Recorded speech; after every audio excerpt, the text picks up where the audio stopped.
When your adult child speaks to you with disrespect, the snappy tone, the eye rolling, the coldness, and the blame, it hits a place in your heart that nothing else can touch.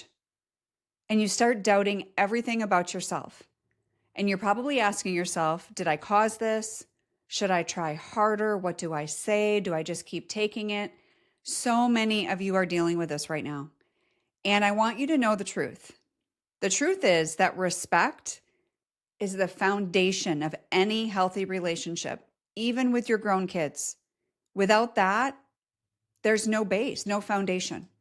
When that respect is missing or it's gone and it seems like it's been gone for a really long time, consequences are not only appropriate, but necessary. We can't allow that to continue. And I would say the same for them. If that was you being disrespectful to them, I would say the same for disrespect for a spouse or a friend or anyone else that's treating you that way. So today I have 4 points for you. Let's dive right in.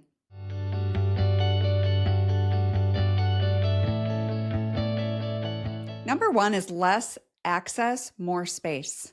Think about that. When your adult child is disrespectful, the very first consequence is usually pretty simple. They no longer get unlimited access to you. Maybe you have been kind of at their beck and call. Maybe you jump every time they contact you and ask you for help. For years, while you're doing that, you have answered every call, maybe every text, and you're there for every single crisis.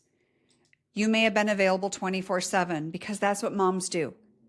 But disrespect changes things. It changes the relationship and it changes how you need to move forward as well. Now, you respond to them in these situations only when you are regulated. I want you to take the time to really think about your response before you reply. And you need to give yourself space to breathe, to think, and to protect yourself and your own emotional state. Someone on the outside may hear this and think, well, that sounds pretty dramatic. But actually, it's not. Because actually, instead of responding in a reactive mode, which is what most of us do when you're upset, if you take that space and you breathe and you really think before you reply, that is teaching them something so powerful. A, for them to look at you differently, but B, teaching them that this is how you communicate. We can't control what they do, but they need to know that access to you is a privilege. Access to anyone, nobody owes anybody anything. And privileges come with these expectations, not high expectations. You need to be perfect, all of that. This is not punishment. You're stopping the pattern of rewarding disrespect with availability. So maybe you're the fixer. So number 2 is no more being the fixer. This is where many moms hit the wall because for years, fixing things made you feel connected. It makes you feel useful, needed. And a lot of you, your whole identity is wrapped up in being a mom. So therefore, you jumped at every opportunity. But when disrespect enters the picture, that role becomes harmful because you cannot be their crisis manager. Think about this. You cannot be their crisis manager and the emotional punching bag. How can you be? How can you be? So here's the consequence. They have to handle their own fallout of whatever they got themselves into. You need to stop stepping in before they even ask, right? When you're stepping back instead of stepping in, sometimes our kids might not even ask for things, but they do because you're first in line. You're already at the door knocking and asking what they need. They don't even have the opportunity to figure this out on their own. You don't need to solve the problems they created. And most importantly, you stop carrying the emotional weight of their decisions. Because I know your children's decisions are weighing so many of you down right now. This is not abandonment. This, my friend, is accountability. This is life. Accountability is something every single adult needs, especially when we're struggling. We think we don't want it, but that's even more important to have at that time. So if this is the breaking point for you where you're like, yes, this is me, I need to stop doing this. If you're realizing that what you've been doing that isn't working, if you've tried approaching things differently, you've tried to give more space, you're trying to keep the peace, but nothing is changing still, then that's usually the moment when moms tell me they knew they were ready to sign up for the heart-to-heart consultation. And that is an opportunity for you and I to have a conversation. This is not a coaching call, just to be clear. It's a guided conversation to help you decide whether you're ready for one-on-one coaching, group coaching, and whether now is the right time to get support. There's no pressure, anything like that. It's not a commitment. However, if you are interested, this would be the time to sign up. If you're not, then I would just ask you to keep that link for the time when you might be ready. If you want to help other moms by sharing your story and receiving guidance anonymously, you can volunteer as a guest on The Sally Harris Show.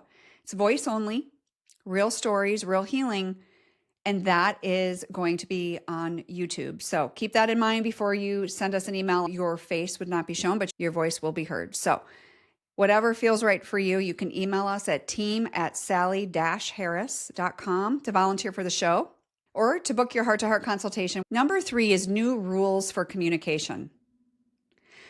This consequence surprises our adult kids the most, to be honest, because for years, communication has always been on their terms, based on their mood, timing, tone. But now, you're the one setting the structure. Before I go further, I want to just mention, if you're thinking, you know what, maybe it was my tone, maybe it was my mood, or my timing, I applaud you for admitting that if that is you. And sometimes it can be both of us. It can be us and our kids.